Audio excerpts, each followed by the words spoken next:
ব্রাজিলের বিশ্বকাপ শেষ অনেক আগেই। ট্রফি নেই, উল্লাস নেই, বিজয় মিছিল নেই, কিন্তু ব্রাজিলকে ঘিরে এখন সবচেয়ে বড় আলোচনার বিষয় গোল, পেনাল্টি কিংবা হার নয়। প্রশ্ন একটাই, বিশ্বকাপ শেষে দেশে ফিরলেন মাত্র একজন ফুটবলার, তাহলে বাকি 25 জন কোথায়?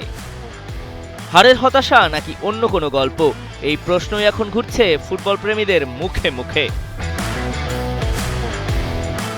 শেষ 16তে নরওয়ের কাছে বিদায়ের ধাক্কা এখনো কাটিয়ে উঠতে পারেনি 5 বারের বিশ্ব চ্যাম্পিয়নরা। এর মধ্যেই রিও ডি জেনেরোতে অবতরণ করেছে ব্রাজিল দলকে বহনকারী বিমান। কিন্তু বিমান থেকে নামা মুখগুলো দেখে বিস্মিত হয়েছে অনেকেই।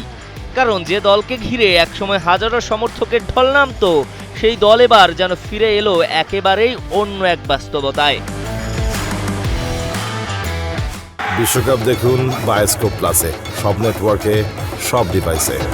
26 সদস্যের স্কোয়াডের মধ্যে ব্রাজিলিয়ান ফুটবল কনফেডারেশনের চার্টার্ড ফ্লাইটে দেশে ফিরেছেন মাত্র একজন ফুটবলার।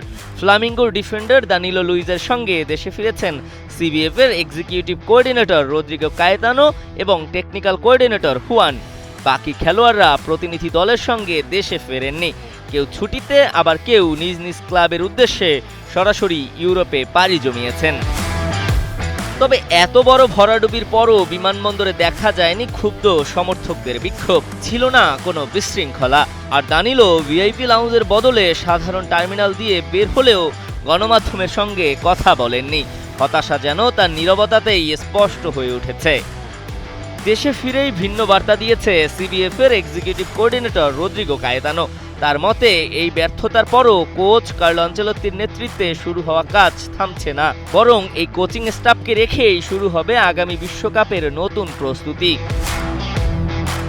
কায়েতানোর ভাষায়, এই ফলাফল কারো প্রত্যাশা ছিল না, কিন্তু তরুণ ফুটবলারদের সুযোগ দেয়া হয়েছে, তারা নিজেদের সামর্থ্যের প্রমাণও দিয়েছে। তাই এখন লক্ষ্য অতীতের হতাশা নয়, বরং আগামী সেপ্টেম্বর ও অক্টোবরে প্রীতি ম্যাচ দিয়ে নতুন যাত্রা শুরু করার। শেষ 16 থেকে বিদায় ব্রাজিলের জন্য নিঃসন্দেহে হতাশার। তবে সিবিএফ মনে করছে, একটি হারে পুরো পরিকল্পনা বদলে দেওয়ার প্রয়োজন নেই। তাই আনচেলত্তির উপর আস্থা রেখেই নতুন চক্রে এগিয়ে যাবে তারা। তবু প্রশ্ন একটা থেকেই যায়, একসময় যেই ব্রাজিলের দেশে ফেরা মানেই ছিল লাখো মানুষের উৎসব, সেই ব্রাজিলের বিশ্বকাপ ফেরত বিমানে এবার কেন ছিল মাত্র একজন ফুটবলার? উত্তরটা হয়তো সহজ, কিন্তু সেই দৃশ্যই বলে দিচ্ছে বিশ্বকাপের একটি হার কখনো কখনো ট্রফি হারানোর চেয়েও বড় নীরবতা উপহার দেয়। দিবাকর চৌধুরী, কালের কণ্ঠ।